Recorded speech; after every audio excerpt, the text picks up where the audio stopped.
Acquiring a business? BizNexus simplifies it. Access thousands of updated opportunities in our DIY marketplace or supercharge team sourcing with OmniSource, your all-in-one platform for on-market, off-market, and coming-soon deals. Scale smarter today.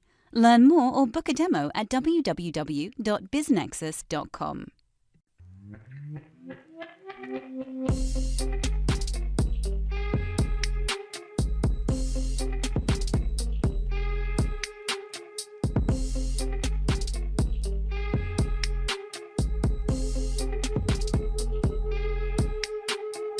Disclaimer from the always present legal team. Podcast conversations don't necessarily reflect the views of BizNexus Incorporated. Everything you hear is informational news and updates from around the industry. We're not recommending any investments. We're not offering any investment advice. Be sure to do your own homework.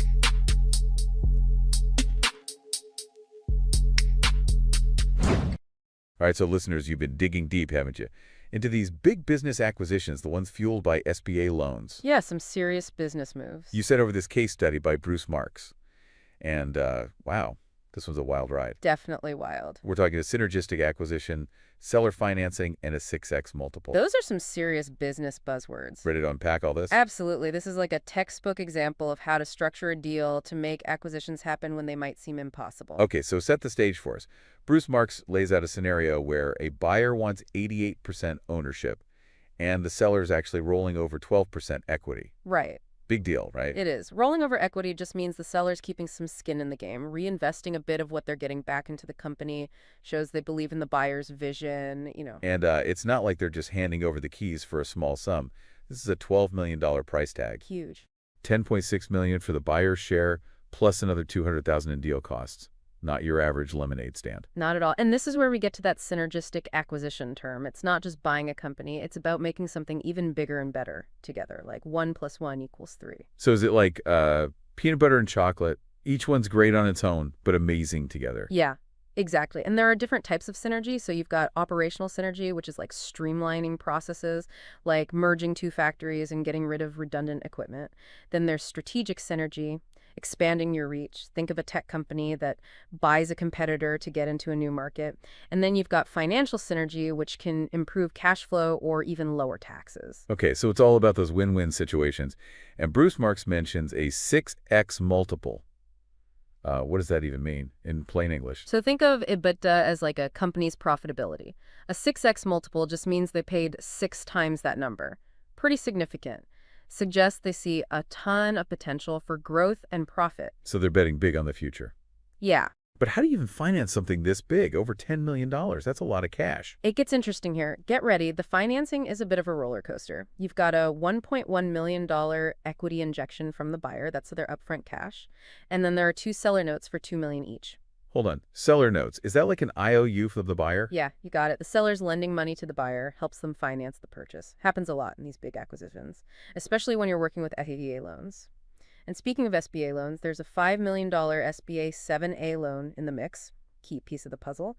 And to wrap it all up, there's a $700,000 Pari Passu loan, which often comes along with SBA loans. Wow, that's a lot of moving pieces. But what really sticks out to me is the seller financing, those $2 million notes.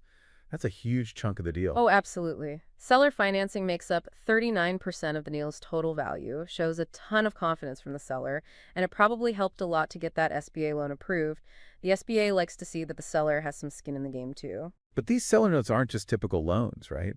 Bruce Marks mentioned something about triggers. You're picking up on the details. That's where things get really interesting. These notes have conditions for repayment, tied to how well the company does. So how do they work without breaking SBA rules? Because I thought they don't usually allow burnouts where repayment is linked to hitting financial targets. That's the clever part. They're contingent seller notes. So repayment can be influenced by performance, but it's not directly tied to those specific earnings numbers. It's a crucial difference. Keeps the SBA happy. Okay, so we've got this crazy financing structure, a synergistic acquisition, a big bet on future growth. Bruce Marks also says this was a stock sale. Why is that important?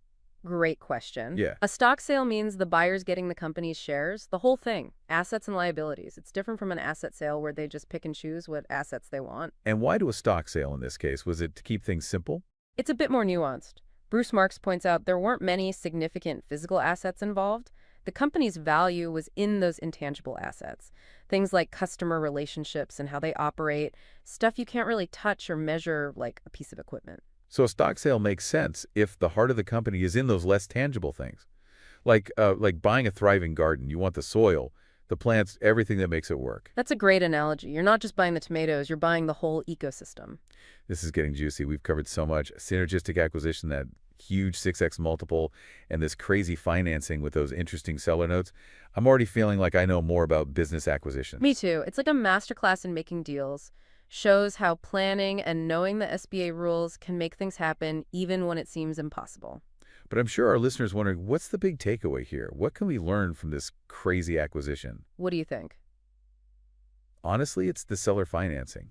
And those contingent seller notes, they're like the secret sauce. Yeah, you're right. It shows how creative you can be with seller financing to bridge the gap. When what the buyer has and what the seller wants don't quite match up. And those triggers for repayment are key. They encourage both sides to work together and make sure everyone's invested in the future. Win-win. But I have to know more about those triggers. What are they? How do they work? Let's dive into that next. Remember those contingent seller notes? Time to unravel the mystery and see how they make everyone happy. Even the SBA. So let's unravel this mystery of the seller note triggers. We know the SBA says no to those traditional earnouts, the ones tied to hitting specific numbers. Right. So how do they structure the repayment? To keep everyone happy, and of course keep the SBA on board. It's like finding a sweet spot. You want to reward the seller if the company does well, but you got to stick to those SBA guidelines. It's like this: instead of saying, hey, you get an extra $1 million if the company hits a 10% profit margin, the agreement might say, we'll pay back some of that seller note early if you reach a certain revenue growth level.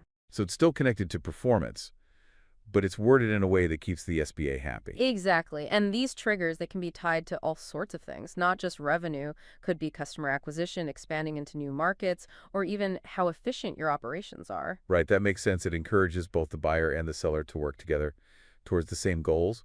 But it sounds really complicated to figure out and put into practice. Oh, absolutely. You need lawyers and financial experts to make sure everything's by the book, following those SBA guidelines, and of course, meeting the needs of both the buyer and the seller. Bruce Marks doesn't get into the specifics of the triggers in this case, but he does say they were a big reason this deal worked out. Sounds like those seller notes were a real balancing act. Definitely. It shows how important it is to have people on both sides who really know what they're doing, experts in SBA financing who can handle all these details. I'm starting to see why Bruce Marks thought this was such an interesting case study. We've talked about the synergy, the big 6x multiple, and that complicated financing with the seller notes. Anything else about this deal that jumps out at you? Well, there's one more thing we should mention. It was a stock sale. Right, you mentioned that before, because there weren't a lot of physical assets involved. Exactly. The real value here was in the intangible assets. Things like customer relationships, their intellectual property, and how they run their operations. Those things you can't really touch or measure like a piece of equipment. So a stock sale makes sense when the real value is in those intangible things, like buying a fully furnished house. You're getting everything you need. Great analogy. But it's important to remember that every deal is different. The best way to structure it depends on a lot of things: what kind of business it is, what both sides want, and the tax implications. All right, we've covered a lot of ground here. We dug deep into this synergistic acquisition, from the 6x multiple to that intricate financing with the seller notes, and we even talked about why they went with a stock sale, a real journey into the world of big business deals. Definitely. It shows how creative people can be when they're putting together these acquisitions, especially with SBA loans. I feel like I know so much more about mergers and acquisitions now. But before we go, I'm sure our listener wants to know, what's the big takeaway here? What can we learn from Bruce Marks and this case study? That's the question, isn't it? What do you think? Honestly, it's got to be the seller financing. And those contingent seller notes. They made this whole thing possible. Absolutely. This deal shows that seller financing can be really creative. It can bridge the gap between what the buyer can afford and what the seller wants to get. And those triggers for repayment are so fascinating. It makes sure everyone is working together and wants the company to succeed.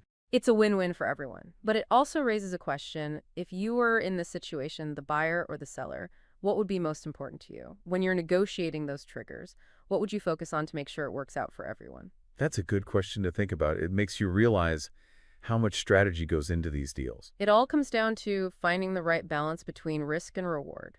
making sure the buyer and the seller are on the same page. Well, I think we've given our listener a lot to think about today. This deep dive into Bruce Marks' case study has been amazing, like peeling back the layers of a complicated business deal. It reminds us that even in finance, you need to be creative and work together. And to anyone out there who's ever dreamed of doing a big business deal like this, remember, knowledge is power. Keep learning, keep exploring, and you never know, you might find yourself sitting at that negotiating table someday. And we'll be here with more deep dives to help you along the way. Until then, happy deal making, everyone. Yeah, it really makes you think about all the different angles, especially with those seller note triggers. If you were the buyer, would you want to pay off those notes as fast as possible, like go for fast revenue growth?